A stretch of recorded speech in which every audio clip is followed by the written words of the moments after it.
छत्रपती संभाजीनगर जिल्हा मध्यवर्ती बँक निवडणुकीत आमदार विलास भुमरे यांची बिनविरोध निवड झाली आहे। आमदार विलास भुमरे यांच्या बिनविरोध निवडीबद्दल शिवसेना पदाधिकारी आणि कार्यकर्त्यांमध्ये उत्साहाचं वातावरण निर्माण झालं। या निमित्तानं शिवसेना पदाधिकारी आणि कार्यकर्त्यांनी जल्लोष करत आनंद व्यक्त केला।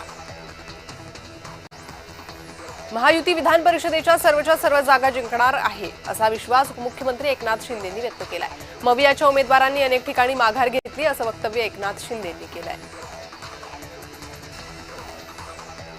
फडणवीस सरकारनं मराठा समाजासाठी मोठा निर्णय घेतलाय। ओबीसी समाजाप्रमाणे मराठा समाजाला सवलती मिळणार आहेत। ओबीसींप्रमाणे तब्बल 8 योजना मराठा समाजासाठी सुरू करण्याचा निर्णय त्यांनी घेतला।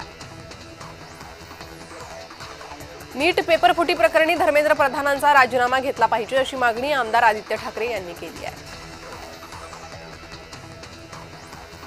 मुंबई विधान परिषद निवडणुकीमध्ये बिनविरोध निवड झाल्याच्या पार्श्वभूमीवर विक्रम काकडे यांनी सुनेत्रा पवार आणि पार्थ पवारांची सदिच्छा भेट घेतली। यावेळी सुनेत्रा पवार आणि पार्थ पवार यांनी विक्रम काकडे यांचे पुष्पगुच्छ देऊन अभिनंदन केले। भेटीदरम्यान विविध सामाजिक आणि विकासात्मक विषयांवरही सकारात्मक चर्चा झाली। आमदार निलेश राणेंनी खासदार संजय राऊत यांच्यावर टीका केली आहे। संजय राऊत रोजच बोलत असतात, रोज बोलण्याच्या पलीकडे त्यांच्याकडे काहीच उद्योग राहिलेले नाहीत अशी खोचक टीका राणेंनी केली।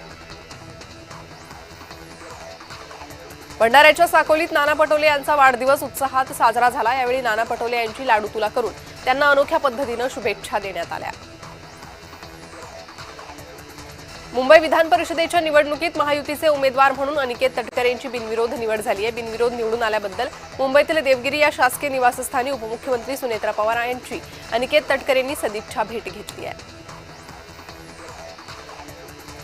बसवराज पाटील यांनी मंत्री पंकजा मुंडेंची परळी येथे भेट घेतली। या भेटीत दोन्ही नेत्यांनी उस्मानाबाद, लातूर, बीड स्थानिक स्वराज्य संस्था मतदारसंघ निवडणुकीसंदर्भात चर्चा केल्याची माहिती आहे। पुण्यातील ईसीएफ स्टडी सेंटरमध्ये विद्यार्थ्यांच्या प्रॅक्टिकल इंटरनल परीक्षा आणि उपस्थितीबाबत कथित गैरप्रकार होत असल्याचा आरोप करण्यात आलाय।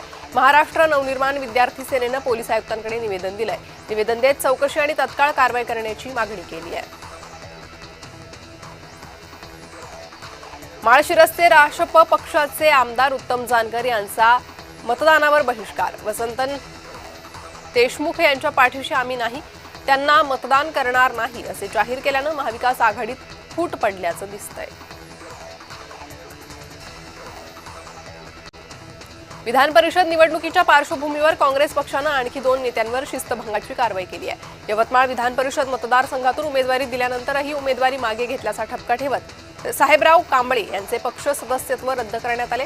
तसेच वर्धा, चंद्रपूर, गडचिरोली मतदारसंघातील शैलेश अग्रवाल यांच्यावरही कारवाई करण्यात आली आहे। पक्षाच्या विरोधात गेलेल्यांवर कारवाई केली। विधान परिषदेसाठी उमेदवार फोडणं, पैसे वाटप सुरू आहे असा गंभीर आरोप सचिन सावंत यांनी केला आहे।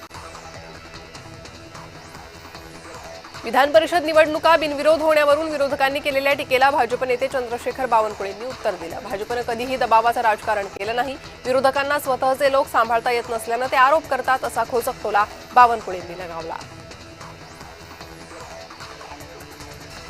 औरंगाबाद जिल्हा मध्यवर्ती सहकारी बँकेच्या निवडणुकीची राजकीय रंगत वाढली। निवडणुकीत शहरातील विविध राजकीय पक्षांच्या नेत्यांनी उमेदवारी अर्ज दाखल केले। त्यामुळे निवडणूक आता महाविकास आघाडी आणि महायुती यांच्यातील प्रतिष्ठेची लढत ठरणार असल्याचं मत खासदार कल्याण काळेंनी व्यक्त केलं। ठाणे विधान परिषद बिनविरोध झाल्यानंतर एकनाथ शिंदे आनंदाश्रमात आले होते। यावेळी शिंदेंनी विजयी उमेदवार रवींद्र फाटक यांचा सत्कार केला। इतरही शिवसैनिकांनी फाटक यांचं अभिनंदन केलं। नाशिकच्या विधान परिषद निवडणुकीबाबत गिरीश महाजन गीतेबंधूंना भेटणार आहे असं मंत्री उदय सामंत म्हणाले। राजकारणात समज गैरसमज होतात, पण आम्ही सुवर्ण मध्य काढू असंही सामंतांनी म्हटलं। अमरावती विधान परिषद निवडणुकीत वंचितचे निलेश विश्वकर्मा मैदानात मोठे राजकीय साम्राज्य उभे करणाऱ्या उमेदवारांशी आपली थेट स्पर्धा असल्याचं विश्वकर्मा यांनी म्हटलंय।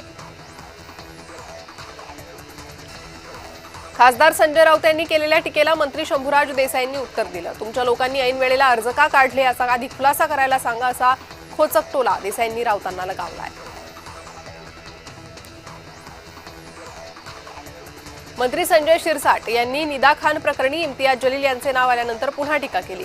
निदा खान इथे आल्यानंतर तिला 35 दिवस कोणी मदत केली, त्यात इम्तियाज जलील हेच आहेत हे मी स्पष्ट सांगितलं होतं असं शिरसाट म्हणाले।